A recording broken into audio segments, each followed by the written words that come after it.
Right, we've got a brand new switch that's duff here. It's missing the front contact, so I'm just going to basically try attaching the diode straight onto that front contact there.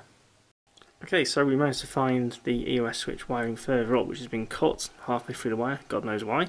So what we've had to do is join some extra wire on and solder and heat shrink it on, and then we have soldered it onto the switch. So we're just going to tidy this up now, basically wire tie it back down the correct route so it looks like it's part of the harness, and then we shall give it a test. Okay, so the EOS switches are now wired up and we're in switch test. Let's just flip the flippers up, that's the left and the right, so they're working perfectly.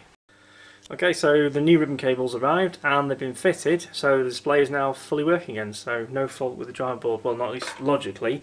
You may notice that the display is looking a little blurry. That's because the 64 volt line is actually 84 volts. So as we haven't got the parts to rebuild that right now, what we're going to do is put an older display in here so we're not risking damaging the display glass, as this one's actually in good condition. So put an older display in just temporarily so we can get the league meet over and done with, and then after that we'll get the parts and rebuild the high voltage section.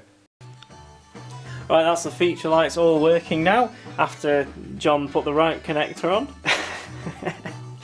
So it's starting to look very nice.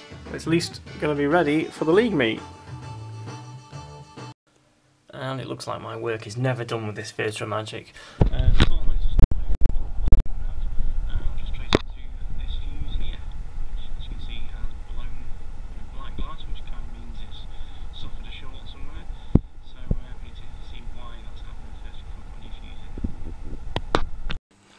Okay, so I couldn't find any shorts or anything, so I thought I'd give it a go putting a new fuse in, and I have done, and I've just had a quick game on it, and the fuse hasn't blown again, so it might be okay. So a couple more games just to make sure, but I think it's okay. It might have been a duff fuse, they do happen from time to time. It's always a good idea though to check first, make sure nothing is shorted, because just replacing fuse after fuse is not a good idea if there's actually a problem.